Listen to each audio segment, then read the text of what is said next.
Menerangkan lampu dari putarnya. Ya, kalau sudah di sini terlihat bulat, kecil, sudah terang, berarti mikroskop ini sudah siap untuk digunakan.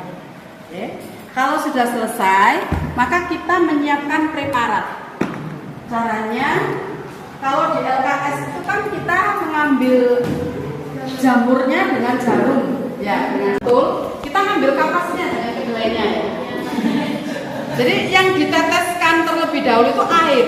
Jadi kita balik. Kalau di LKS itu kita ngambil jamurnya dulu, tapi kalau ini kita teteskan air dulu. Kalau masih air jangan medit, 2-3 tetes yang banyak biar tidak muncul gelembung air.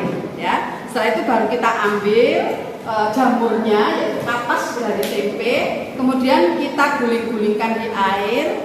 Setelah itu kita tutup dengan kaca penutup supaya tidak membentuk gelembung air. Maka semua air ini harus disentuhkan ke kaca penutup.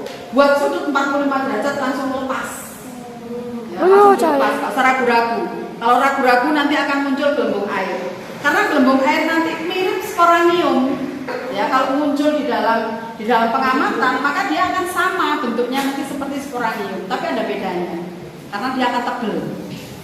Ya, kalau sudah selesai kita membuat preparat, maka preparat ini jepitkan di sini. Jepitkan di meja objek. Ya, kita jepit di sini. Oke. Kalau sudah terjepit seperti ini, dia nggak akan kemana-mana, ya. Baru kita akan melihat. Melihatnya, satu kuncinya adalah buat lensa objek ini ukuran paling kecil. Caranya dengan melihat yang paling pendek, ini pasti paling kecil. Sudah, kalau sudah yang paling kecil, maka mata ini harus berada di sini, di lensa objek, di lensa okuler, ya. Kita sambil melihat, sambil tangan kita ini pegang makrometer. Jadi makrometer ini untuk menaik turunkan meja objek. Nah, dia bisa naik turun. Ya, disinilah untuk memfokuskan gambar yang akan kita amati. Oke, kalau misalnya di sini kita sudah fokus, sudah bisa melihat, maka kita bisa menggeser preparat dengan cara memutar ini. Kalau ini untuk maju mundur, kalau ini untuk ke kanan ke kiri. Nah, artinya ketika kita melihat mikroskop, tangan ini nggak boleh menang. Ya, harus memutar entah makrometernya, entah menggeser mejanya. Jadi tangan kita itu harus selalu aktif.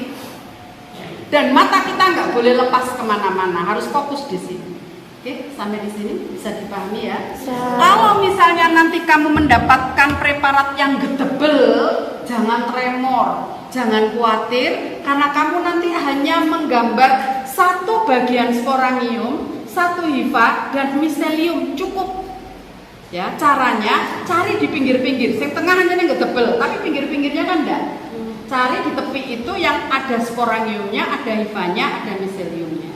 Miselium itu adalah kumpulan dari hifa atau cabang dari hifa. Bentuknya seperti akar. Jadi cukup kamu gambar satu saja, nggak usah yang benang ruwet itu digambar kabel. Paham, ya? Jadi untuk identifikasi jamur, hasil pengamatannya adalah 2 gambar. Gambar 1 sporanium, 1 hifa, dan beberapa miselium. Oke, ada pertanyaan? Ya. Yang kedua, uji bahan makanan, cirinya tabung reaksinya hanya 3.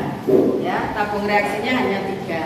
Kemudian ini untuk uji protein, kuprisulfat dan NaOH, jangan khawatir, ada labelnya. CuSO4 dan NaOH. Ini untuk uji protein.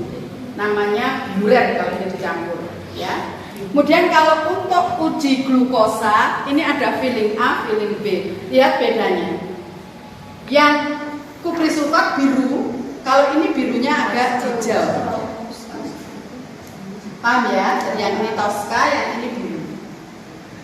Ini untuk glukosa. Yang ini dipanaskan. Kalau ini enggak. Yang Lugol hanya 1, yaitu ini. Coklat warnanya. Untuk uji amilum, ini uji protein, yang ini uji glukosa. Glukosa ini positif akan mengandung glukosa kalau setelah dibakar dia berubah warnanya menjadi orange, kuning atau orange, ya. Jadi kalau misalnya nanti warnanya biru, berarti dia gak glukosa, gak usah ngotot. Ya. Kalau misalnya bahan makanan yang ditetesi lugol tidak berwarna hitam, ya berarti dia tidak mengandung amilum. Gak usah bingung, paham ya? Ya. Kalau misalnya ditetesi kuprisulfat dengan NaOH dia tidak berwarna ungu atau ditunggu tidak ada endaman berwarna putih, ya berarti dia nggak mengandung protein. Bukan hijau. Jadi nggak usah ngotot, ya apa adanya. Oke, sampai di sini ada pertanyaan? Ada. Setiap pipet ada labelnya. Jadi besok kalau praktikum hati-hati. Kalau pipetnya lugol ya, kalau pipetnya kuprisulfat ya. Untuk yang enzim katalase, tabung reaksinya ada 6. 3 untuk ekstrak hati, 3 untuk H2O2. Semuanya harus membuat ekstrak dulu. Jadi baik uji bahan makanan maupun enzim katalase, hatinya atau bahan makanannya harus dihaluskan dulu dengan mortal dan pistil. Kalau lupa ya alat penumbuk. Ya, terus diencerkan dengan airnya untuk saat ini bisa ngambil di wastafel, tapi besok sudah kami siapkan. Ada pertanyaan? Belum. Silakan.